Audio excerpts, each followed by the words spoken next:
Hello, everyone, and welcome.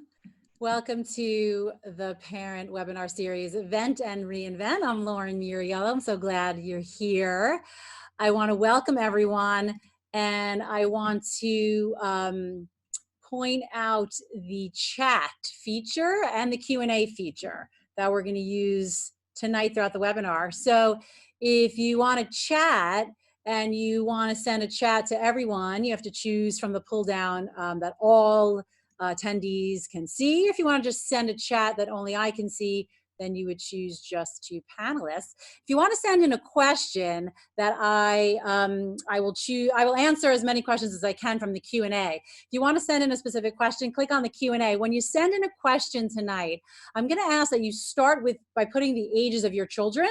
So you could just put 10/16 or 5/10. I'll try to get to questions in different age groups so that we address the questions and topics.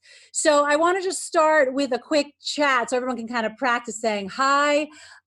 So go ahead, for those of you that want to just chat in the chat window, you can say hi and just put the town. Maybe you're saying hi from the town if you're in New Jersey, or your town and state if you're outside of New Jersey. I know some of you are joining from other towns, other cities, other states. Awesome, yay. Hi from Manchester, Rockaway, Caldwell, Wharton, Little Falls, South Orange, Long Valley, Clifton, Wayne, Butler, Rockaway, New Providence, Glen Rock. This is great. Welcome, welcome, welcome to so many of you. And so feel free to, shout out to others during the webinar if you want to just give someone a thumbs up or some ideas you have. Again, if you want to send a question specifically for me, click on the Q&A and put your kids' ages first so I can choose questions that I'm going to ask from there. So I want to pop up a poll here so I can get a sense of who is here in the audience with me today. So go ahead and just click on your answer. It's a multiple choice poll, so you can choose multiple ones. And some of you have kids spanning all the different age groups. Go ahead and let me know who's here. And that's super helpful. And as you're doing that, I'm going to start to look at some of the questions that are coming in. We're going to talk primarily tonight about managing emotional meltdowns, and we will address a lot of the different nuances and the themes as well. I interviewed and videoed some children, some middle schoolers and some high schoolers about, let me end this poll here and I'll tell you in a minute.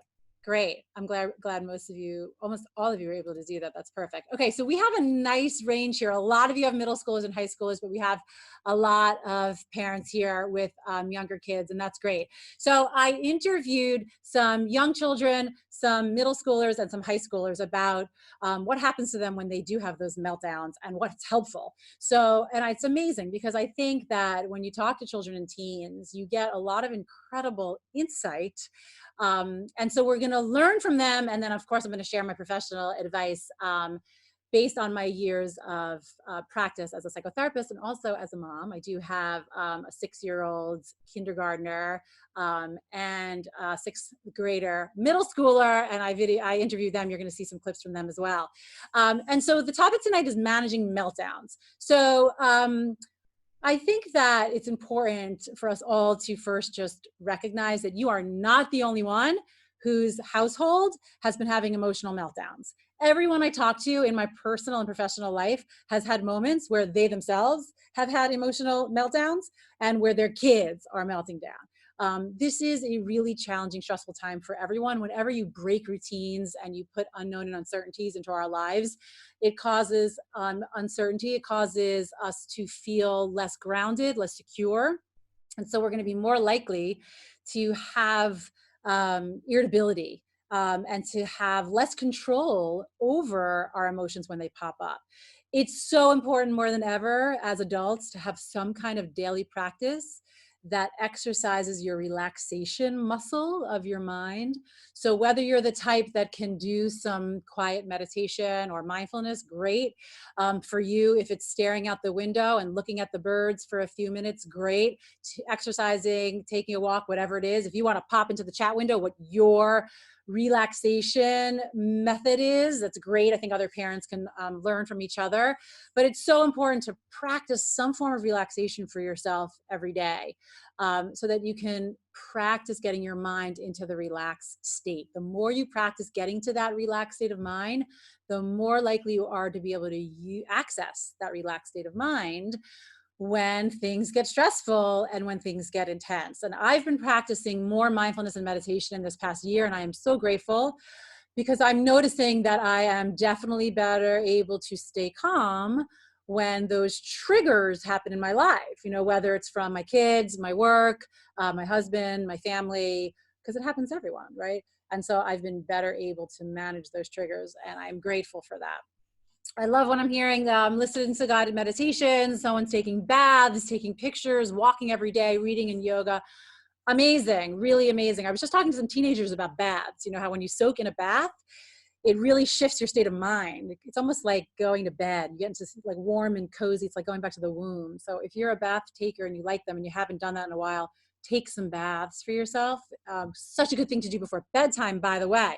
Okay, let's get to some of my interviews and my video clips, where we're gonna learn about what helps kids and teens, what works, what do their parents do to help them in those moments where they're having emotional meltdowns. And we'll see there are some good themes that we can learn from. So first, I'm going to go here to this lady here.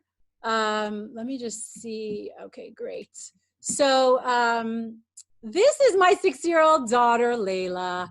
And what I asked her here is, what does she like from me, from mommy, when she is having those emotional meltdowns? And let's see what she says. Usually gives me a hug or a kiss. That's so nice. I know. Do you want hugs right away when you're feeling upset? Usually at the end. At the end, right? Okay. Everyone could hear that in the chat? Just tell me, could you hear and see the video this time? Because I know we were having some trouble last week. Yes, great. You can hear and see the video. Good. So the thing I wanted to point out about what my daughter Layla had awareness about, and I notice this all the time, she doesn't want hugs right away. When she's in the middle of a meltdown and she's freaking out and she's hysterical crying over whatever it is, a small or a big issue, because sometimes it's a small issue, but it comes from a big place, right? Like it could be that I didn't have any of her favorite crackers left, right? And she has this huge meltdown, but I know that the huge meltdown is coming from a deeper place where she's probably feeling the stress of the quarantine or whatever's happening in her mind. Anyhow, the point is that if I come in and try to hug her in that moment, she doesn't want it, right?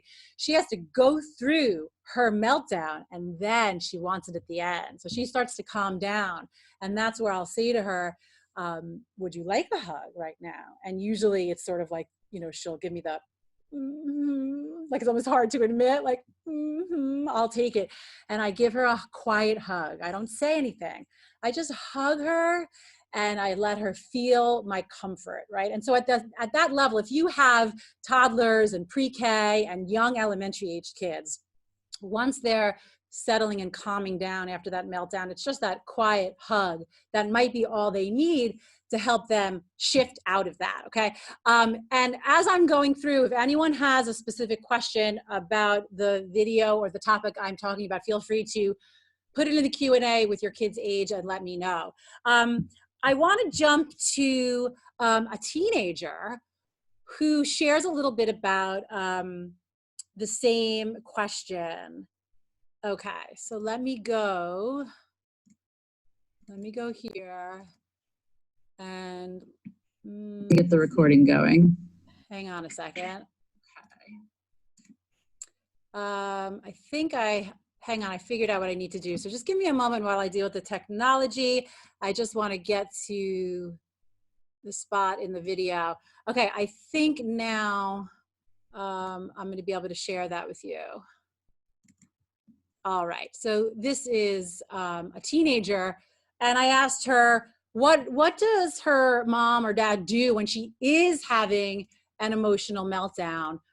You know, what can help? And let's see what she says.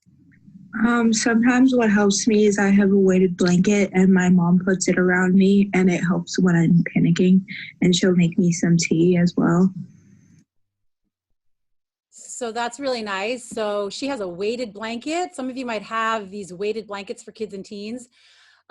She says she likes the weighted blanket, and maybe her mom will make her tea. Let's see. I believe she also says she doesn't always like it right away. That's nice. And so, like, do you always want that? Like, if she comes over with the blanket, are you always receptive to it? Not always. It depends.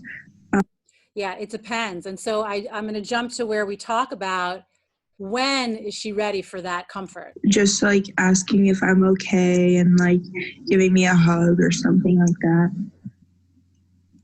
So she wants to wait until she's feeling ready for it. And then what this teen particularly said is that she really wants the attention after she's calmed down, right? So she wants her parents to give her space to freak out. Maybe she's not ready to talk about it. But then when she does calm down, she wants that comfort. She wants a weighted blanket or some tea. She wants a hug. She wants to know that her parents care and are concerned. And sometimes what happens when I've worked with parents and teenagers is that the intensity of the emotional meltdown gets so heightened, and the parents try to help and it fails and it doesn't work, and there's a back and forth intensity that by the time it settles down, the parents don't even want to deal with their teenager anymore, which I understand, you know? So what we want to do is we want to give them space to have the meltdown, and for the parents themselves, right? For us to have space to calm down and decide how we want to approach it, so that we still have the energy when the meltdown is done to come in calmly and to offer some help, you know, to offer. One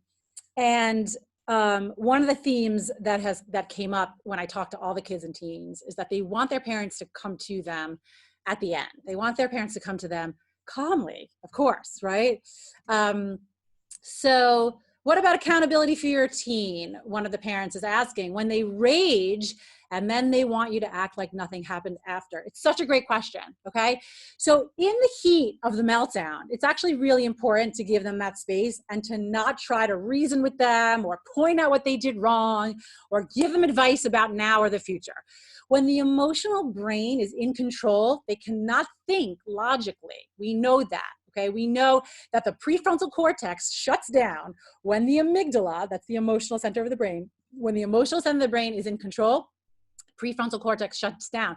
So you're going to waste your breath, right? If you try to reason with them, you have to let them calm down, comfort them, but then yes, hold them accountable. And so what might that look like? It might say, listen, I'm concerned about what happened and how intense it got for all of us. I want us to talk about that, and we don't have to do it now. When do you think would be a good time to talk about it? Let's decide together. Maybe some teens are going to say, let's talk about it now. I want to get that over with. Maybe some teens will say, can we just talk about it tomorrow? I'm so exhausted. And for those of you who have teenagers who can really rage or really get extremely emotional or anxious, it can be so exhausting for everyone. So give yourselves a break, but don't let them off the hook. Let's plan to talk about this tomorrow, or let's plan to talk about this on Friday evening or on the weekend when I have time, right? You as the parent can decide when to do that. Make a time to sit down and talk about it. How do we want to handle this? Then ask them the questions. How can I help you? How can I help you? What did I do that helped, right? Or what did I do that was not so helpful, right? And that's really, really important. Okay, let's look, I'm going to get to some of your other questions as well. Let's look at what another teenager says. What if you give them some space and time, but then they don't want to come out of their room and they don't want to connect, right? So hang on, I'm going to pull up my video and set up the time, and then I'll be able to share it with you. Here we go. All right, Let me get to my share. Here we are. All right. I had done a group interview session with some of my teen mentors from my teen program. And so I'm going to share with you what some of them say. This teen is talking about, well, what if you let your teen, what if you give your teen their space to calm down, but then they just don't want to come out of their room? What if they've been isolating a lot and they just don't want to come out? Let's see what she says. Leave me alone. I would say give it time, because you don't want to like pressure them and force them. You want them to come out by themselves almost. So, you know, ask them a couple times, and then they're going to have to make that decision on their own. And then I feel like eventually their child will step out and realize, like, I've been doing Netflix all day. I think it's time to like step off, maybe for whether it's like 20 minutes or 30 minutes, and just like hang out with family. Yeah, that's great. I really love what she says. The key thing that she said is that if you give teens, and she's had this experience herself, if you give teens enough time to let them come to the decision themselves, it's going to be so much more powerful and more meaningful. If they come to the decisions themselves, okay, I'm ready. I want to be with my family. I want to seek the help, right? I want to seek the connection. Now you're going to get a teenager that's receptive and open to you, right? So if you can set up that scenario where they come to you for help and support or connection, that's what we want. Okay, now what happens if they're isolating and really just not coming out of their room, and you tried and you tried? Then of course, you know best, you know your child best, right? You know if it feels uncomfortable or unsafe. Of course you have to go to them. But when you go to them, I always suggest starting with the question, right? Teenagers want to feel heard. They want to feel respected. Middle schoolers, young children, they also all want to feel heard and respected. So go to them and say, hey, do you want to talk right now? Hey, can I give you some feedback about what I'm noticing? And if you feel like, hopefully you get a receptive child, right? If they say no, no, no, but you feel like you need to say something, then of course you do. Ideally, you say it calmly. Let me go to some questions here. This parent has a 4-year-old, an 8-year-old, a 10-year-old. So when my 8-year-old is screaming, should I leave her in the room and come back when she's calm? What about my 10-year-old when she snaps suddenly and she doesn't want to go to her room? What should I do? So listen, if your 8-year-old is screaming and you feel like they're safe, yeah, sure, walk away. Walk away and let them have their emotions. You can say to your child, I want you to calm down, but I'm going to give you space, right? So see what happens. You have to experiment. Maybe you walking away, they hear themselves freaking out, and it helps their brain to reset, right? And to wake up that prefrontal cortex. Wait, what am I doing? What do I want to be doing? Sometimes it takes several attempts when you're changing a pattern. Maybe you have to walk away for the next few times they have a meltdown and see if you get a different result. Sometimes children or teens will chase you. Don't leave, don't leave, don't leave. Okay, that's fine, but I'm just going to give you your space. You can lie on the floor here, you know, while I'm making lunch or whatever it is. The idea is not to fuel it, right? And one of the teens says something really nice about not fueling it, and I'd like to share that with you. I think it's really helpful. So let me pull this up for you, where we can think about why we don't want to fuel that. Definitely don't panic, because that makes you kind of attract the energy that you're giving off. Like your child will attract the energy that you're giving off and start to panic even more. So it'll kind of just elevate the situation. I'm sure we have all experienced this. I have too, okay? Where your child starts to get emotional or rude or anxious, and you feel it too. You take it on. First of all, it hurts when you see your child stressed or hurting. So you feel that as well. Or maybe it triggers within you emotions from your childhood, from your work experiences, whatever it is, but it brings out the emotional beast, right? And so then you start to feed their fuel. You know, stress and intensity and anxiety loves the company of stress and intensity and anxiety, okay? So when you feed that fuel, when you fuel that fire, it doesn't go anywhere good.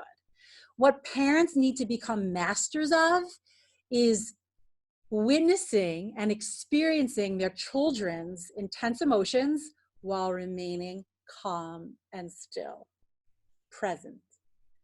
If you can challenge yourself to do that tomorrow, tonight, the next time you're faced with intense emotions from your children, if you can attempt that, then you will be evolving as a parent, okay? The next time your child is coming at you with intensity, I want you to do your best to remain calm and non-reactive. And just tell yourself, I'm remaining calm, I'm remaining calm, I'm remaining calm, and just see how long you can hold that for. Your teenager in particular, if they're not used to that, might really try to like push your buttons. So just notice how good they are at it, right? But that's really the key. Let me see. Okay, so middle schooler, twin boys, they challenge me on a daily basis. They think they're in charge. One thinks he's in charge and he lies or manipulates and has major meltdowns. He can't calm himself down once he is out of control. Eventually he calms himself down.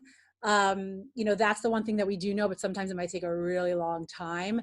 So it sounds like, you know, for parents like you that are experiencing those long drawn out meltdowns, if you can find a way to catch them before they happen, that's going to be huge for you.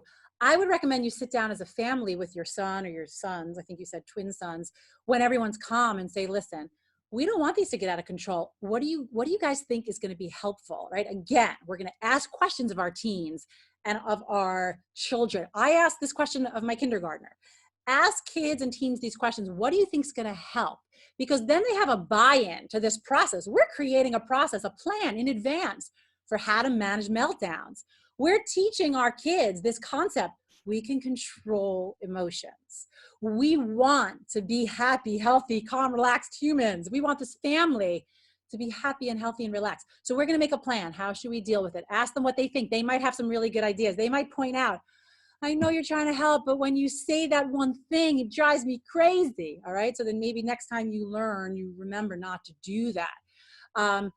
It's really important for kids like this, kids who are impulsive, ADD, who have heightened anxiety, who have OCD, that they know the things that calm them down. So you have to have a plan. Maybe they have a calming corner in their room where that corner is filled with things that calm them.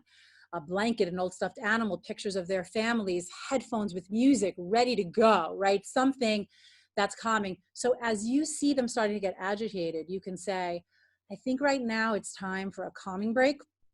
I'm going to go do that. I want you guys to go do that. And you go in your room, go in your living room, go in your bathroom, lock the door, whatever you need to do to create that space for everyone to calm down. That is a skill.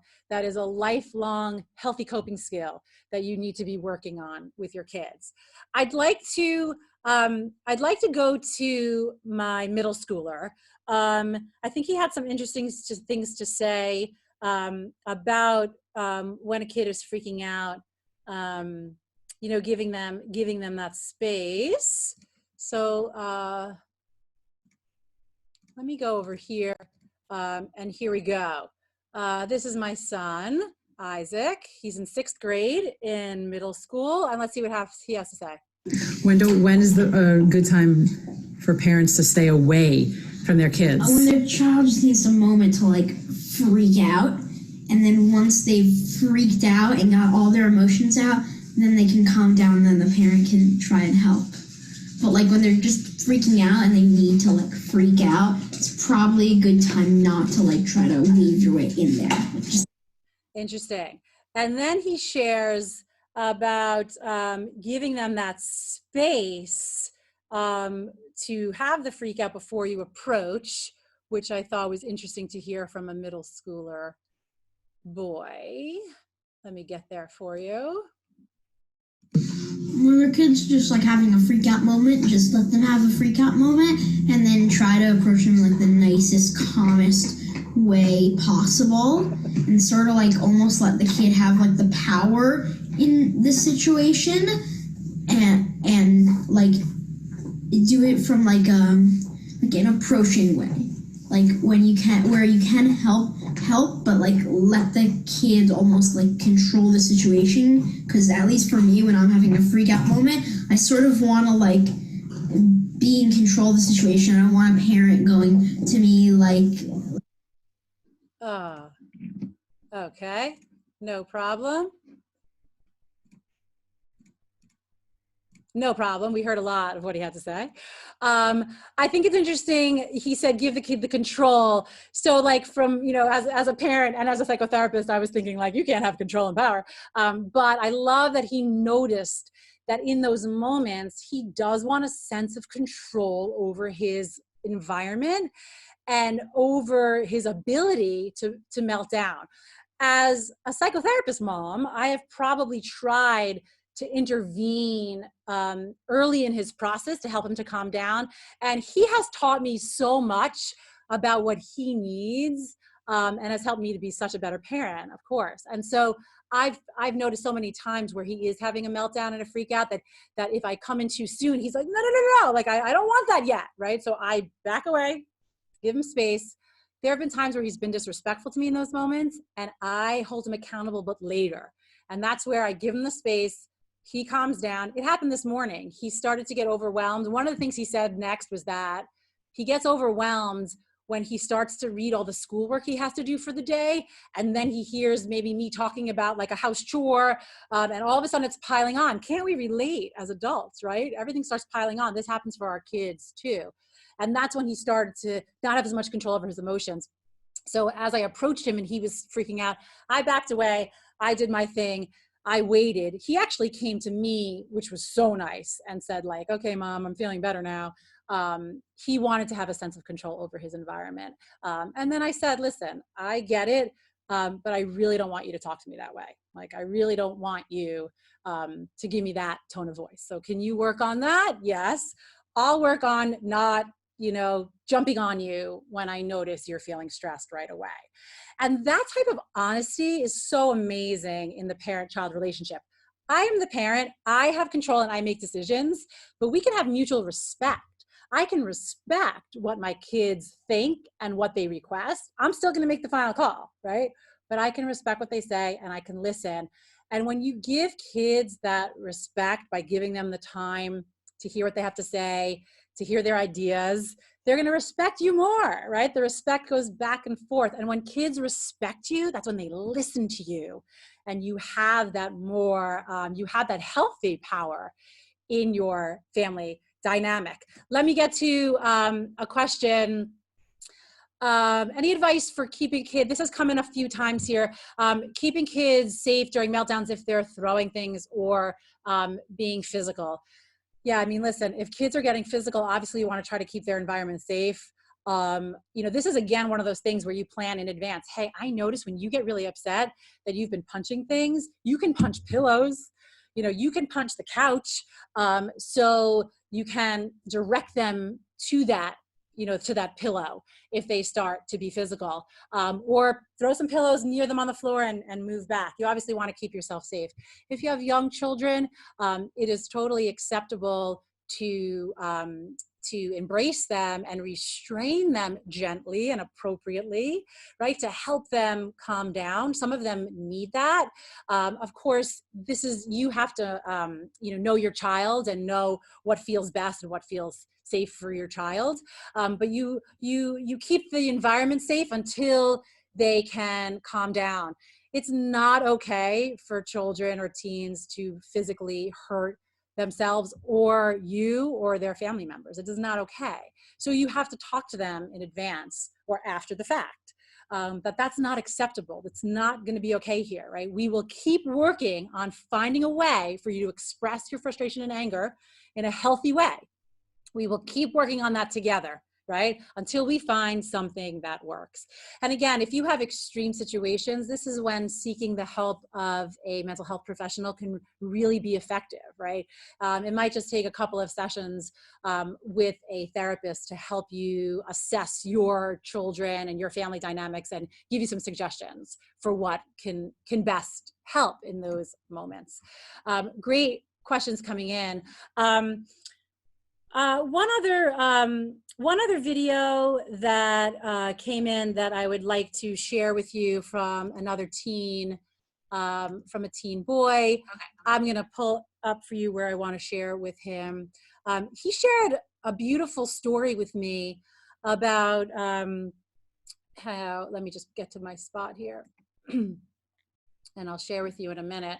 He shared a beautiful story with me about how he and his mom used to be in this bad pattern where he would get emotional and she would get emotional back, and she would be very practical and logical about, you know, you need to snap out of this, or, you know, you need to do X, Y, and Z to feel better. We talked about this last week. Remember, we don't want to jump to problem solving when our kids are emotional. We want to first be with the emotion, validate that this is hard, and help them till they calm down. Once they're calm, then we can get solution oriented. Here, you know, do you want my help? Here's my suggestions. What do you think you need to do? You need to schedule, you know, we need to talk to your teacher, whatever it is, right? So he told me this beautiful story about how that used to be the case, but that he and his mom have been working on new patterns and how that's really helped. And so he then gave some advice to parents about what helps him. Stay calm and try to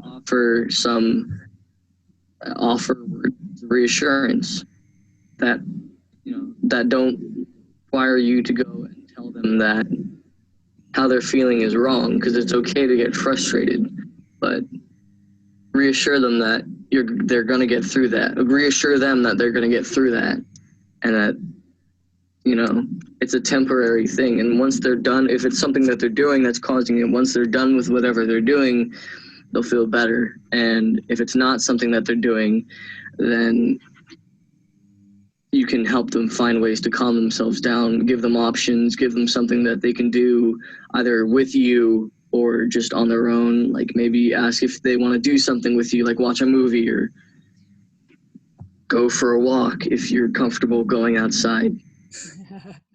Okay, great. The thing that I love that he said is that reassurance, just giving them that reassurance, like, it's going to be okay. Do you know how powerful that phrase is when you say that to a child, not to mention a spouse or a friend, right? It's going to be okay. We're going to get through this. Sometimes our brain makes us think that the situation is much more important or much worse than it really is. Our brains are designed to do that. Our brains are designed to keep us safe, to keep us alive. And so sometimes we overreact. A lot of times we overreact, right? But so just give them that reassurance. It's going to be okay. Don't worry.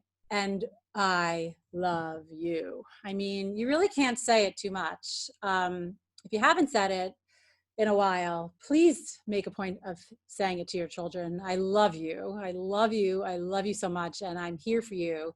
And we're going to get through this. This will pass, right? This too shall pass.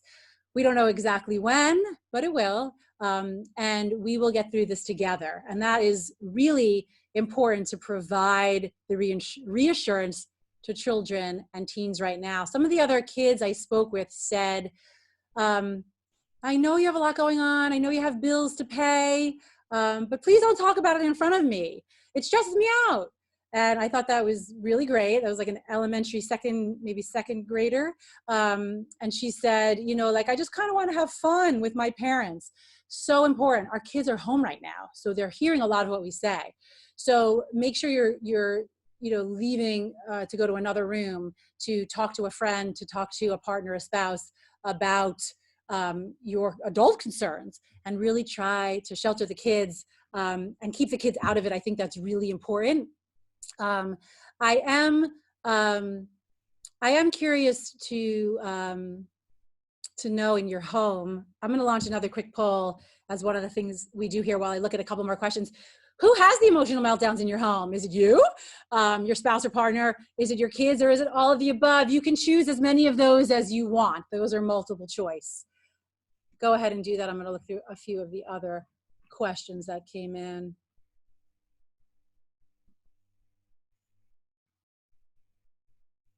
Great.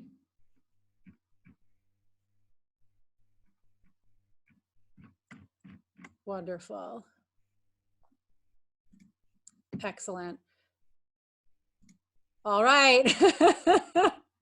It's mostly our kids and ourselves and all of us, basically. So listen, I mean, 36% of us are saying it's also me, right? And so one of the things that I want to do is I want to make sure we talk a little bit about that self-care. If there is anyone that, I know I did this last week, if there's anyone that wants to come up live to ask a question, I'd like to do that here towards the end. If there's anyone that wants to come up live to ask a question, what you need to do is you need to use the raise hand feature that is in the, you know, your window there. One of your controls is raise hand.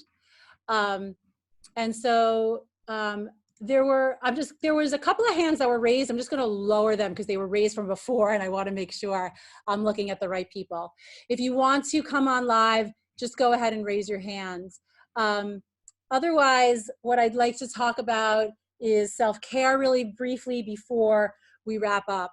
One of the things that I want to suggest that you do actually as your self-care is that when we end this webinar shortly, I want you to write down at least one thing that you're going to work on for yourself as a parent to better help your kids, yourself, your family, okay? Write down one thing that you want to do differently starting tomorrow.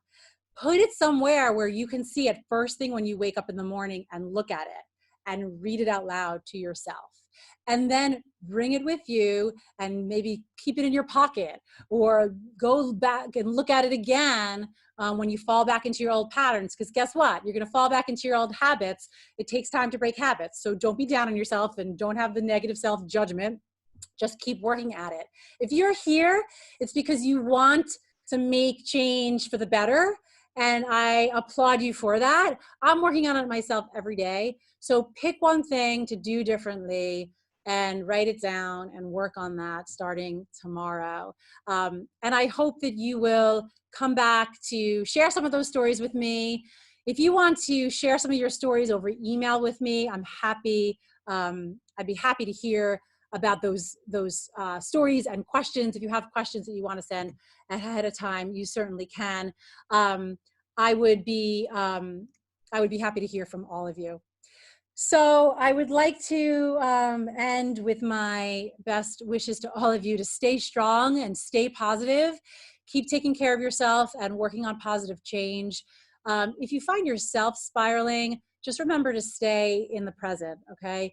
There's so much happening and there's so much unknown. Just deal with what's right in front of you, and your kids can feel that too. And what they really need is your presence. So be with them, have fun with them. Make sure you're spending some time having fun, play their favorite video game with them. You know, go on Instagram or TikTok with them and have some fun with them. Do what they love to do, bond with them and connect with them. That love and bond is so healing and helpful. And you might even see a decrease in meltdowns just by making an intention to spend more time having fun together. So I have really enjoyed this. So glad you were here with me. We'll be back next Monday, Monday, May 4th. Please join again at 7:30. You can use the same link to log in. If you want to share this program with other parents, they can go to eventandreinvent.com to register. I am also running free teen gatherings every weekdays at 7 p.m. for all teenagers, actually anywhere in the U.S. They're joining us to come on to ask their questions.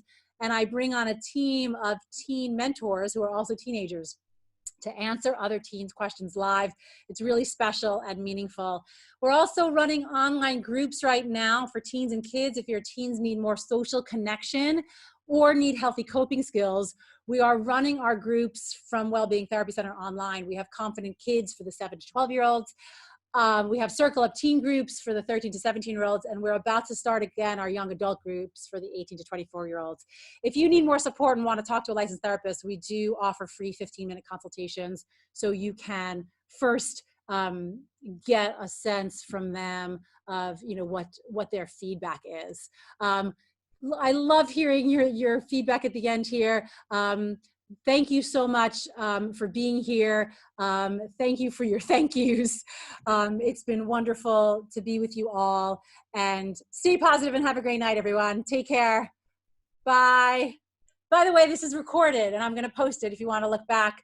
Tomorrow it'll be up on the website, on the ventandreinvent.com page, or the online therapy page on my website, wellbeingtherapy.com. So if you have friends that you think could use the help and they weren't here tonight, then please tell them to check out the recording after tomorrow. It'll be up by tomorrow afternoon. Good night, everyone. Take care. See you next week.